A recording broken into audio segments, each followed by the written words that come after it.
Hello friends, स्वागत है आपको ऑनलाइन क्लासेस में। आप पढ़ने जा रहे हैं economic environment in Rajasthan.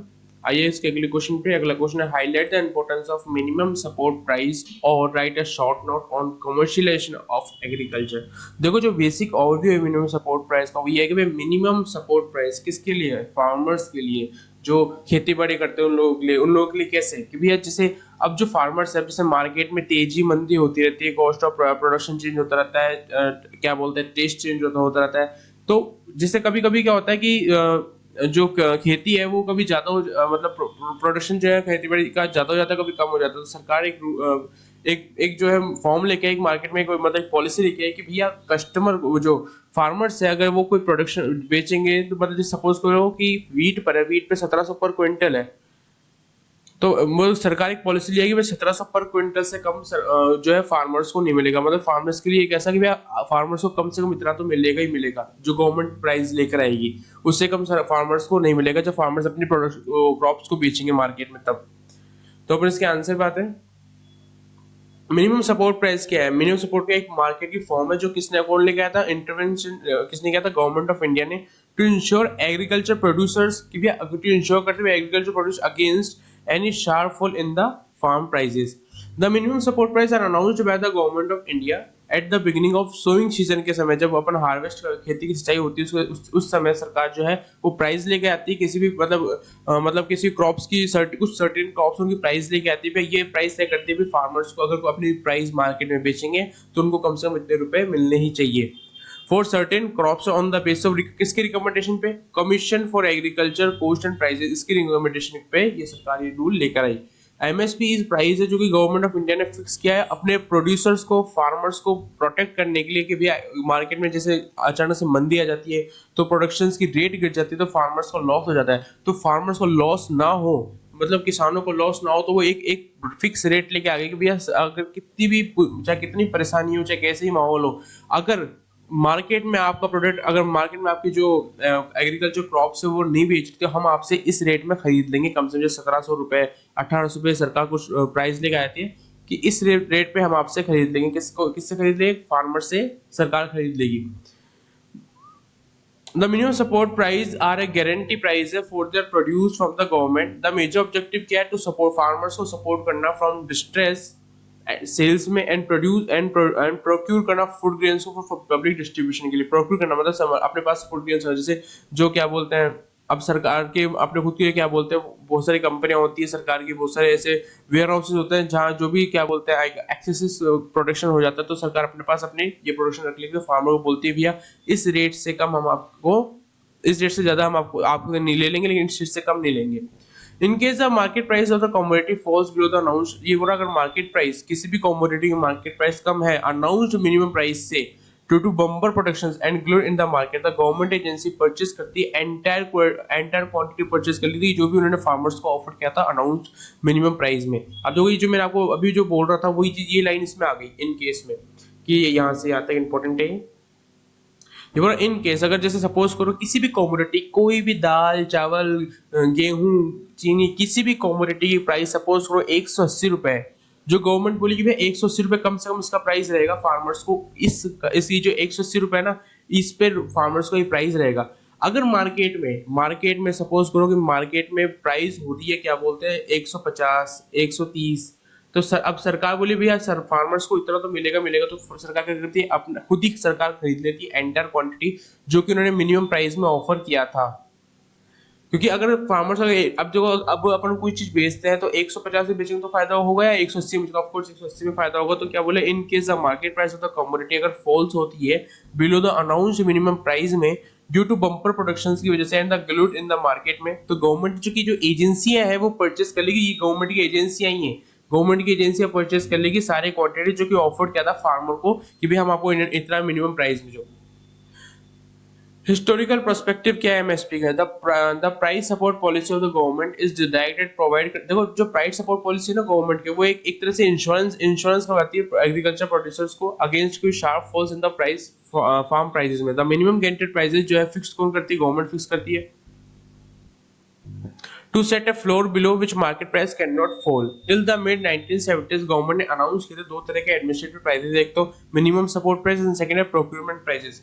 The minimum support price served as a floor prices है and were fixed किसने किया, गवर्नमेंट ने फिक्स किया in the nature of long term guarantee the for investment decision हो producers के लिए, with the assurance the price of the commodity will not be allowed to fall below the fixed, जो कि government ने कम किया, जो कि गवर्नमेंट ने फिक्स करी वो प्राइस उससे कम तो जा ही नहीं सकती।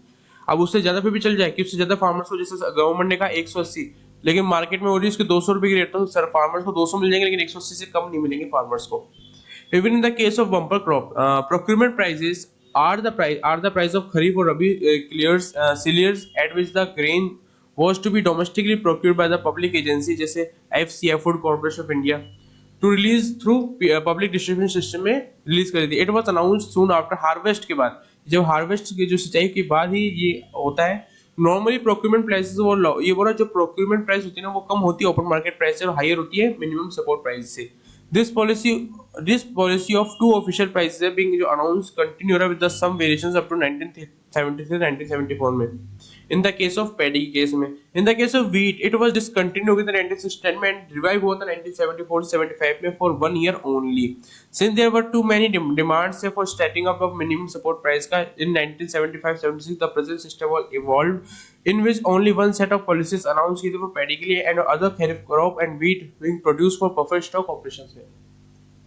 आप डिटर्मिनेशन पहले determination of minimum support price determination कैसे होता है, in formulating the recommendations in respect of the level of minimum support price and other non price measures, ये वर द कमीशंस अपने अकाउंट में टेक करेगा apart from a comprehensive review करेगा entire structure of the economy of a particular community और group of community the following. ये बोल रहा है कि भाई हमें मिनिमम सपोर्ट प्राइस को डिटरमाइन करने के लिए फॉलोइंग फैक्टर्स को कंसीडर करना होता है। अब क्या फैक्टर्स हैं, जैसे कॉस्ट ऑफ प्रोडक्शन को देखना होगा, चेंज इन इनपुट प्राइस में जो चेंज हो वो देखना होगा, इनपुट आउटपुट प्राइस पैरिटी देखनी होगी, ट्रेंड क्या चल रहा है मार्केट प्राइस है वो देखना होगा, डिमांड एंड सप्लाई क्या चल रही है वो देखिए। देखो अगर मिनिमम सपोर्ट की प्राइस सरकार भी चाहती है हम इतनी तो लेके आए जिससे हमको भी फायदा ना हो, फार्मर्स को सॉरी हमको भी लॉस ना हो, फार्मर्स को भी लॉस ना हो, तो उनको देखते हुए सरकार को ये चीजें कंसिडर करनी पड़ेगी भैया कि प्रोडक्शन की कॉस्ट क्या हो रही है, इनपुट प्राइस में क्या चेंज हो रहा है, इनपुट आउटपुट प्राइस पैरिटी क्या चल रहा है, मार्केट की प्राइस में क्या ट्रेंड चल रहा है। कि भैया अगर सपोज करो मार्केट प्राइस में ट्रेंड चल रहा है कि भैया किसी कोई प्रोडक्ट की जो कॉस्ट है 200 से कम तो हो ही नहीं सकती, सरकार लेके आ जाए 120, तो सरकार को तो बहुत लॉस हो जाएगा ना। तो सरकार ऐसा लेके आती है कि भैया जब फार्मर को भी लॉस, ऐसी प्राइस तय करती है जहाँ फार्मर्स को भी लॉस नहीं हो, सरकार को भी लॉस नहीं हो। इफेक्ट ऑन इंडस्ट्रियल, इफेक्ट पड़ता है इंडस्ट्रियल कॉस्ट स्ट्रक्चर पे, इफेक्ट पड़ता है कॉस्ट ऑफ लिविंग, इफेक्ट पड़ता है जनरल प्राइस लेवल पे, इंटरनेशनल प्राइस सिचुएशन पे इफेक्ट पड़ता है, पैरिटी बिटवीन प्राइस पेड और प्राइस जो रिसीव हुई बाय द फार्मर्स द्वारा उसमें इफेक्ट पड़ता है, इशू प्राइस में इम्प्लीकेशंस फॉर सब्सिडी पे। The commissions make use of both, जो कमीशंस है, जो कमीशन जो है कमीशन ऑफ क्रॉप्स वो है कि उसने क्या बोला भी अब यूज करती है micro level data and aggregate करती है level of district state and the country. The information जो डाटा जो यूज करती है कमीशंस वो इंक्लूड कौन से, उस पर क्या इंक्लूड होता है।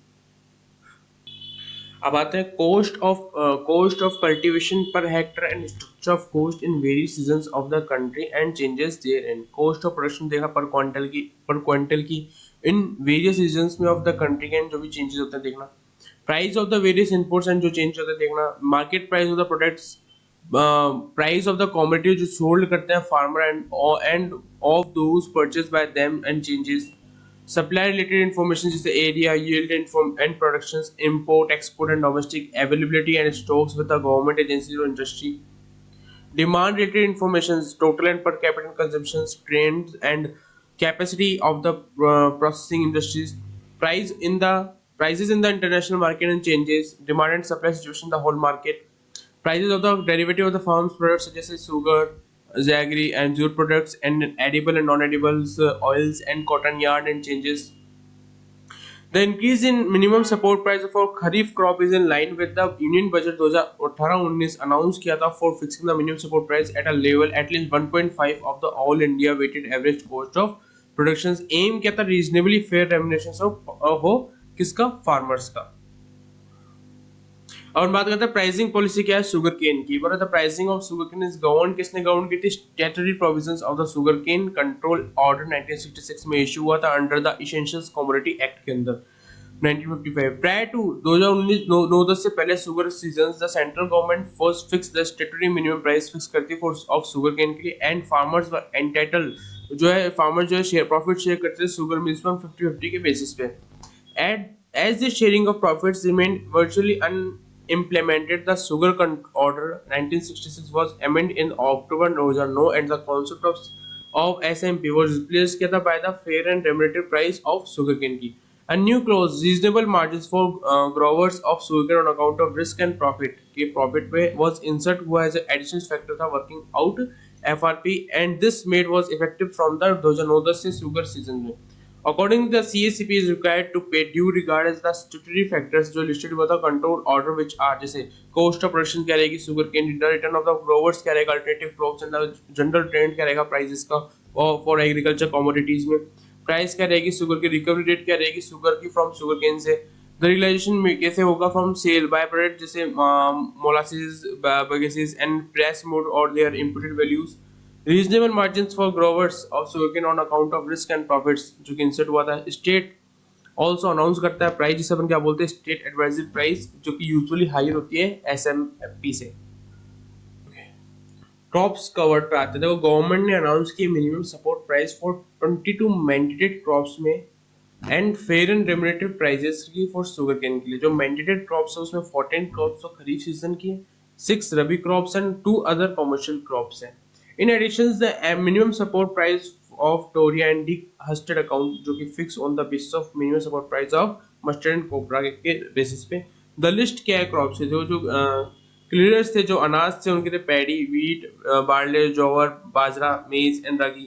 पल्सेस में आते हैं ग्राम, मूंग मतलब जो दालें हैं ये ऑल सीड्स हैं, रो कॉटन थे, रो जूट है, copra, de husked account and sugar cane, Virginia flue cured VFC जिसे बोलते हैं. Tobacco minimum support price for 2020 से 21 की बात करते हैं. सोइंग सीजन का मतलब होता है बुवाई का सीजन. सोइंग का मतलब होता है बुवाई.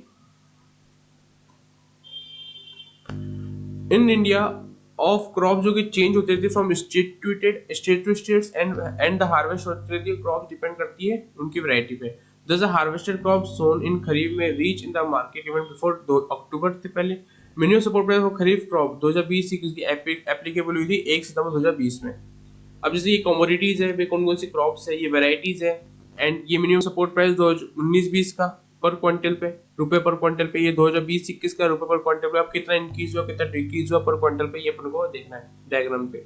जैसे बाजरा कितने से इंक्रीज हुआ 150 से 2000 था 19-20 में, 2020 में 2150 हुआ, अब 150 से इंक्रीज हो गया. अब ऐसे बहुत सारे एग्जांपल है जो कि आप पढ़ लेना.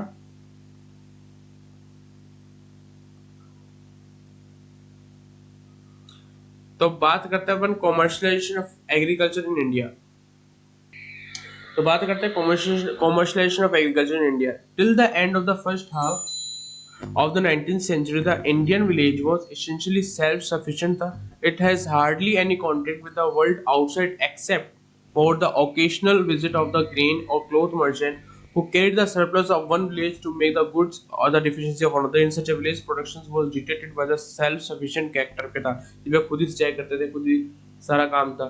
The village grow करता था अपने खुद के food made on its own implements के लिए and produce करता था small quantity of cotton and oil seeds. All for its खुद की requirement के लिए, खुद की requirement के हिसाब से. There were however 2 crops which could not be grown all over the country. They were cotton and sugarcane. Even in these, trade was severely limited in extent and restricted to the small area में. In such a self-sufficient community which had only a few exchanges to make with the outside world, the need for money was rarely felt. Instead, grain was the standard of value which was used by the villagers for remaining services and for effective exchanges with each other. However, from 1860 on, 1860 के बाद a series of बहुत सा development हुए. On one side were broke the traditional isolations of the village and on the other transformed the nature of agriculture from subsistence to commercial farming में. The farmer no longer produced from his domestic consumptions के लिए ज़्यादा नहीं कर पाया, but a good proportions of land went under the plough for purpose of export के purpose से. The development of transport and foreign trade led to the introduction of a variety of new crops जैसे tobacco, groundnuts, potatoes, while at a later stage the commercial requirement of a company led to encourage the cultivation of indigo, jute, tea and coffee. Dependent as he become on foreign markets, a farmer now realized that it was a more paying to live on the profits earned from his farm than the products that जो कि उन्होंने grow कर रहे थे. The change in Indian agriculture, जिसे अपन क्या बोलते हैं, commercialization of agriculture, a point worth nothing is that all these crops which now came in Wagyu, which has grown for a long time on small patches around every village. The change which now came about was not so much an increase in the total area under commercial crops. This was not possible क्योंकि India has also the produce करती sufficient food grains for her increasing populations के लिए. The change which come about the commercialization was in the directions of increasing जिससे क्या है increase localization and specialization. अब causes पे आते हैं. इस पे अब बात करते हैं. The commercialization of agriculture was brought about by a series of development which took place in the second half of 19th century की. Causes पे आते हैं. अब अपन इसे causes पे आते हैं भैया. The most significant event था was the revolutions का वो क्या means of transport. The railway was rapidly extend हो रही थी. Road mileage का increase हो रहा था 432 से लेकर in 1859 में to 1990 and in 1881 में to 25,333 हो गया था 1901 में. At the same time, the work was road construction जो है वो seriously taken हाथों में लिया गया. A road from Bombay to Agra was commenced हुई थी 1840 में and by 1853 the Grand Trunk Road जो कि एक्शन हो गई थी फ्रॉम बनारस से दिल्ली में. These newly open जो road and railways open हो रहे हैं जो link हो रहे हैं different parts of the country में thereby facilitate the movement of crops from the surplus of the deficient areas and from the hitherto isolated village from the port towns from where they shipped to distant parts of the world. Every railway station has become a mandi or an export center to which traders and exporters alike flocked. The opening of the Suez Canal in 1969 was another event of worldwide importance. The opening of the canal cut the sea route between the India and England by covered 3,000 miles and the shortened the period of the journey between Calcutta and London by 36 days. Another factor was the representation in the British shipping industries. The revolution was caused when from 1869 के बाद से the newer more efficient steamships began to replace the old slow moving sailing vessels especially on long distance routes के लिए. The depressions in British shipping was brought when with the opening of the Suez Canal the distance between England and East was reduced हो गई थी and good many ships were rendered surplus. ये theory है जो आप पढ़ लेना. अब अपने इसके प्रोसेस पे आते हैं. The process of commercialization was further helped किया था by availability of new irrigation facilities which made it necessary for the cultivator to grow he more paying but specialist crop like sugarcane if he was to able to pay the water rate. The cultivation of usual crops was no longer profitable even the farmer has to grow a high priced crops intended for the outside market, India or foreign. The overall effect was the same whether the farmer grew wheat in the Punjab or sugarcane in the Deccan form for it had to be sold in the market rather than the consumed at home. A basic reason था जो rapid growth का in the cultivation of cash crops was the fact that was a development was welcome to the British authorities in India. In the first phase, the commercial interests of the company were vitally linked up with the export of indigo, tea, coffee, hides and skins and opium में. These industries mostly किसके हाथ में थी? European के. Even servant of the company were allowed करते to trade, allow किया उन्होंने trade के लिए in them. Besides, by the middle of the 19th century, British itself had passed through the Indian industrial revolutions. अब इस effect पे आते हैं. क्या effect है? The commercial revolutions had a far-reaching impact पड़ा और अपने socio-economic structure of the Indian rural society के. It brought a severe break with the past, for it remained no longer necessary for a village or even a whole region to be self-sufficient to add food grains and other necessity of life. The national market for agriculture produce developed where the farmer could sell this crop as it was harvested and from thus he could buy his requirement when जब उसे जरूरत आई. Thus, under the impact of new forces, the village could no longer remain the compact until that it was before. Instead, the growing tendency was for each family to make ends meet as the best it could. देखो बस अभी अब बात कर रहे हैं भाई India की जो एग्रीकल्चर एक्टिविटी है, कॉमर्शियल एक्टिविटी जो है, उसने कहाँ कहाँ अपना स्टैंड अप किया है, कहाँ कहाँ प्रॉफिट हुआ है, इंडिया में, इंडिया के बाहर कहाँ कहाँ उन्होंने बेचा है, कहाँ कहाँ कौन सा क्रॉप है जहाँ सबसे ज्यादा प्रॉफिट हुआ है, कहाँ लॉस हुआ है। ये जो पूरा जो थ्योरी का पार्ट है वो यही बोलता आ रहा है कि भाई कहाँ इंडिया को ज्यादा, इंडिया के फार्मर्स जो है कहाँ ज्यादा प्रॉफिट रीच करता है, कहाँ स्टैंड अप होता है इंडिया का, इंडिया की जो एग्रीकल्चर एक्टिविटी है वो कहाँ तक पहुंची है। ये पूरी जो थ्योरी है वो इसी को ही शो ऑफ कर रही है। तो अपन धीरे धीरे करके इसकी जो है क्या बोलते हैं, थ्योरी को पढ़ते थे। Commercialisation was brought about an enormous increase हुआ अपनी फॉरेन की डिमांड में फॉर एग्रीकल्चर इंडिया की एग्रीकल्चर प्रोड्यूस में, विच जो कि क्या है general but study rise in prices. जैसे 1859 से 1860 के अंदर जो टोटल इंडिया का जो एक्सपोर्ट था वो था 29 करोड़, जो कि इट रोज रुपीज 69 करोड़ तक पहुंच गया था 1879 से 80 में, और 166 करोड़ पहुंच गया था 1906 से 7 में। Wheat, जो कि मोस्टली एक्सपोर्ट किया गया to the UK. Rice however was sent to every part of the world, जैसे Ceylon, East Africa, West Indies and South America. Oil seed भी एक इंपॉर्टेंट कंसिडरेशन है आइटम ऑफ एक्सपोर्ट का। Well choosing his crop the farmer now began to pay greater, लेकिन अपने crops को choose करने के लिए जो फार्मर्स है ना, अपने फार्मर, उन्होंने मतलब ग्रेट अटेंशन दिया मार्केट की डिमांड को देखते हुए, प्राइस को देखते हुए, देन तक उनकी अपने होम की जो जरूरत उनको समझा। As India was linked up with foreign market, जैसे जैसे इंडिया जब लिंक हो गई फॉरेन मार्केट से, जो प्राइस मूवमेंट पे business fluctuation the world markets began to affect the fortunes of the Indian farmers to the degree never seen before.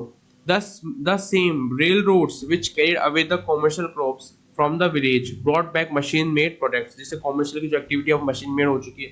The village weavers in the traditional craft, no longer sheltered by the backwardness and isolation of the village community, now has to face a full blast of foreign competition.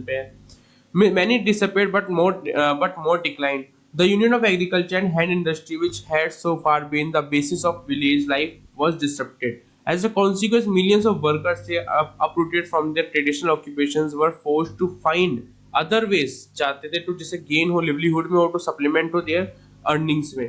In most cases में the only source जो था open was agriculture. They flocked thereby steadily adding to the great pressures on the land, which is still one of the most prominent features of the Indian economy का. The pressure population should have served as a catalytic agent in the agriculture progress in the country में. However, the agriculture production was held down by the Daniel Tonners को, जिसे क्या बोलते हैं, built in depression बोला जाता है.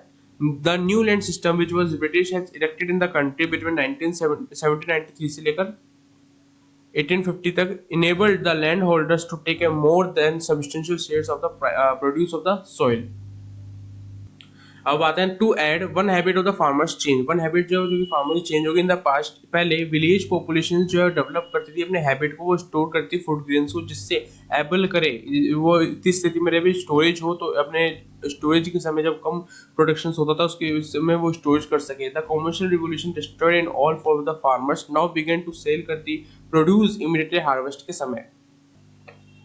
तो अपने जो पूरी डेफिनेशन से, अपनी जो पूरी थ्योरी से अपन एक ही चीज समझे कि भैया जो एग्रीकल्चर एक्टिविटी का जो प्रोडक्शन है वो कहाँ से कहाँ तक पहुंच गया, नई नई मशीनरी यूज होने लग गई जिससे एग्रीकल्चर एक्टिविटी जो है वो और इंक्रीज हो सके। तो जो पूरी थ्योरीज है इसमें आप इंपॉर्टेंट जो लाइंस है वो अंडरलाइन करके पॉइंट बना के लिखना जिससे अच्छा शॉप होगा, क्योंकि इतना सारा तो याद किसी से हो नहीं सकता। लेकिन अगर अपन पॉइंट बना के समझेंगे तो बहुत अच्छा सा शॉप होगा। जैसे जो भी अपन ने जो थ्योरीज अपन ने जो पढ़ी अभी, जो भी 3-4 पेज की जो है ये है, इससे अगर अपन इसमें अंदर पॉइंट बना के 20 पॉइंट में अपन अच्छे से अपन पढ़ लेते हैं बनाकर, तो अच्छा शॉप होगा, लिखने में भी आसानी रहेगी। तो अपन इसके लास्ट पे आते हैं, अपन ने क्या समझा, as for the land revenue the completion of the new periodical settlement just coincided with the period of rise in agriculture prices. This led to all round enhancement to revenue का rate just a time when the failure was rains was frequent, जो कि adverse effect होता है economic condition of the small farmers की, particularly in the ryot वाली areas के अंदर। ये क्वेश्चन यही कंप्लीट होता है। ये बहुत मतलब एक्चुअली ये जो क्वेश्चन था वो बहुत थ्योरेटिकल क्वेश्चन था, इसलिए मैं इसे ज़्यादा समझ नहीं पाया इसको। लेकिन इसका जो मेन क्या था, मेन यही था कि भाई गवर्नमेंट नई पॉलिसी लेके आती है जिससे जो फार्मर्स के लिए जो है वो अच्छी चीज़ हो गई, क्योंकि गवर्नमेंट वही लेके आती है जो लोगों के लिए अच्छा हो। अब फार्मर्स के लिए क्या अच्छा था भाई, एक मिनिमम प्राइस दे दिया, जैसे 200 है, 200 रुपये से कम फार्मर्स नहीं लेंगे, तो एक फार्मर्स के लिए अच्छा था क्योंकि अगर प्रोडक्शन कम हो या प्रोडक्शन ज़्यादा हो या कैसे एडवर्स कंडीशन हो, कैसे फैक्टर हो, फार्मर्स को प्रॉफिट होना चाहिए।